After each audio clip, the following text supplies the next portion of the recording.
माननीय मंत्री जी के घर जो नौकर होगा, जो कुत्ते की सैर कराने का काम करता होगा, वो भी 30,000 रुपए की सैलरी लेता है। यदि शिक्षा मित्रों की तुलना कुत्ते से की जाएगी, शिक्षा मित्रों की तुलना ये पहली बार नहीं है कि इस सदन में एक पशु से कर दी हो। पिछले सदन में भी आप में से ही कोई विपक्ष के माननीय सदस्य थे, जब प्रश्न पूछ रहे थे तो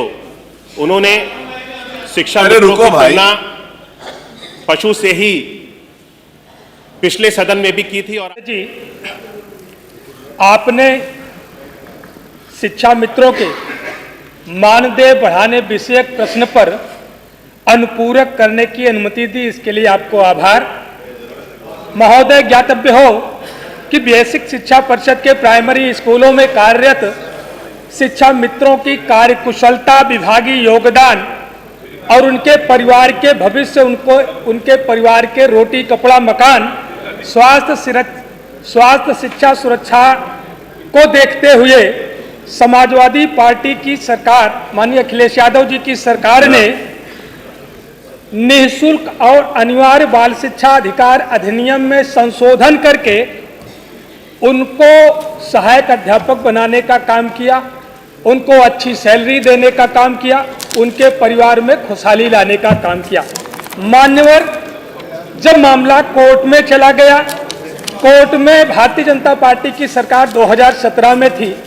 और उस समय अच्छी पैरवी ना होने के कारण कोर्ट ने टेट का सहारा लेकर के उनको सहायक अध्यापक के पद पर उनका जो समायोजन हुआ था उसको निरस्त करने का काम किया। महोदय, तब से लगातार जो 10,000 के मानदेय पर शिक्षा मित्र अपना जीवन निर्वाह कर रहे हैं, परिवार की जीविका चला रहे हैं, किस हालात में होंगे, उनके बच्चों का क्या हो रहा होगा, उनके परिवार का क्या हो रहा होगा, सरकार ने उनकी चिंता करने का काम नहीं किया। मान्यवर, कोर्ट ने केवल उनका सहायक अध्यापकों के पदों पर जो समायोजन हुआ था उसको निरस्त करने का आदेश किया था, न कि उनका मानदेय बढ़ाने का कोई आदेश निरस्त किया था या उनको अन्य किसी मद में और दूसरे भत्तों के रूप में उनका मानदेय बढ़ाने पर कोई रोक लगाने का काम किया था। मान्यवर, ये नहीं कहा था कि उनको बंधुआ मजदूर बना करके उनको काम कराया जाए, 10,000 में उनको जीवन निर्वाह करने के लिए मजबूर किया जाए। मान्यवर, इसलिए ये प्रश्न बार बार विधानसभा में आया है। मान्यवर, हम सब लोग देखते हैं, आज भारत सरकार ने भी इस पर एक राजपत्र जारी किया कि देश का जो कुशल मजदूर है, न्यूनतम दैनिक मजदूरी उसकी 1,000 से कम नहीं होगी और वहीं पर शिक्षा मित्र एक दिन का मानदेय उसका 350 रुपया। मानव कितनी दयनीय स्थिति में है। मेरा प्रश्न था कि क्या माननीय मंत्री जी बताएंगे कि शिक्षा मित्रों का मानदेय बढ़ाने पर विचार करेंगे। सरकार का सीधा सा जवाब आया है, संप्रति विचाराधीन नहीं है। मान्यवर, तो सीधा जवाब आया तो आपको परेशानी है, टेढ़ा आया तो मान्यवर, जब सीधा जवाब आया है इसीलिए उस जवाब का पोस्टमार्टम करना जरूरी है कि 10,000 में माननीय मंत्री जी के घर जो नौकर होगा, जो कुत्ते की सैर कराने का काम करता होगा, वो भी 30,000 रुपए की सैलरी लेता है। माननीय मंत्री जी के घर जो कील ठोकने के लिए जो मजदूर जाता है, वो भी दैनिक दिहाड़ी कम से कम 1,000 रुपए लेने का काम करता है। और वह व्यक्ति जो देश के बच्चों का भविष्य बनाने का काम करता है, जो देश के करधारों का निर्माण करने का काम करता है, सरकार उसको 10,000 रुपए में बदहाल जीवन जीने के लिए मजबूर करती है। माननीय, इसलिए मेरा पहला सवाल सरकार से है, कि क्या सरकार जो शिक्षा मित्र हैं, आज बढ़ती हुई महंगाई के दृष्टिगत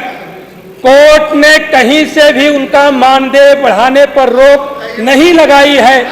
उनको किसी तरह का और भत्ता देने पर रोक नहीं लगाई है। क्या सरकार उनका मानदेय 10,000 से बढ़ा करके 40,000 करने पर विचार करेगी? एक इनका कुत्ता टहलाने वाला भी 20,000 लेता है। मान्यवर, यदि शिक्षा मित्रों की तुलना कुत्ते से की जाएगी, आप तो यादव हैं, आप गाय पालने वाला कह देते, आप गाय का ग्वारिया कह देते, आप तो यादव हैं, गाय कह देते, आप गाय का ग्वारिया कह देते, आप कुत्ते की बात कर रहे हैं ना। ये तो शोभा नहीं देता ना, अब ये शोभा दे रहा है भाई। आप चलो कोई बात नहीं, गलती तो आपने कर दी है, बैठो। आप कम से कम ये कह देते कि गाय पालने वाला या ग्वारिया 20,000 पाता है। उनके पास गाय नहीं होगी इसलिए नहीं बोला। चलिए माननीय मंत्री जी उत्तर दीजिए, माननीय मंत्री जी उत्तर दीजिए, माननीय मंत्री जी। माननीय अध्यक्ष महोदय, माननीय सदस्य ने शिक्षा मित्रों के संबंध में प्रश्न किया और इस संबंध में बड़ी लंबी चर्चा चल रही थी और साथ साथ उन्होंने शिक्षा मित्रों की तुलना, ये पहली बार नहीं है कि इस सदन में एक पशु से कर दी हो। पिछले सदन में भी आप में से ही कोई विपक्ष के माननीय सदस्य थे, जब प्रश्न पूछ रहे थे तो उन्होंने शिक्षा मित्रों की तुलना पशु से ही पिछले सदन में भी की थी और आपके माध्यम से तब माननीय सदस्य को उस समय भी टोका गया था और आज भी आपके माध्यम से माननीय सदस्य को टोका गया है। मुझे लगता है कि माननीय सदस्य शिक्षा मित्रों के प्रति जो भाव हमारी सरकार का है, हम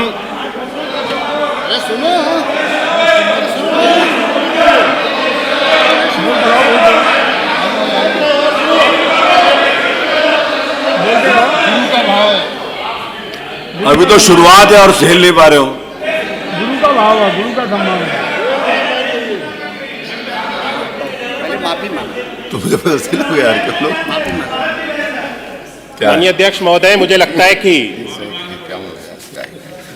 एक तो दिया आपको, माननीय सदस्य को जो अपमान एक शिक्षक का इस सदन के अंदर जिन शब्दों का प्रयोग करके किया गया है, उसके लिए माननीय सदस्य को शिक्षा मित्रों के प्रति माफी मांगनी चाहिए। हम सब लोग शिक्षा मित्रों के प्रति पूरी सजगता रखते हैं और उनके साथ उनके द्वारा किए गए जो कार्य हैं उससे भी सरकार उसकी सराहना करती है और उनके साथ उनके अच्छे में और बुरे में कंधे से कंधा मिलाकर के चलने का कार्य सरकार के द्वारा किया जा रहा है। और इसीलिए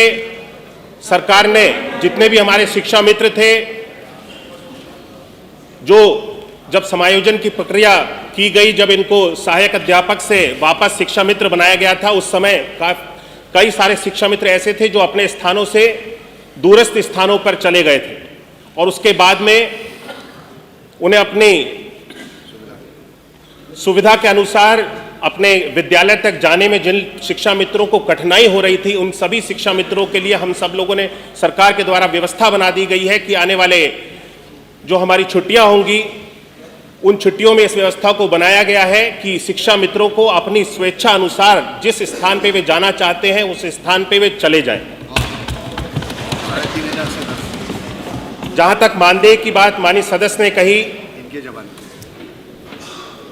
शिक्षा मित्रों का मानदेय 2017 तक 3,500 रुपए था और 3,500 रुपए से उसको बढ़ा करके एक मुश्त हमारी सरकार के अंतर्गत 2017 में उसको 3,500 से 10,000 रुपए की वृद्धि करके उसको किया गया था।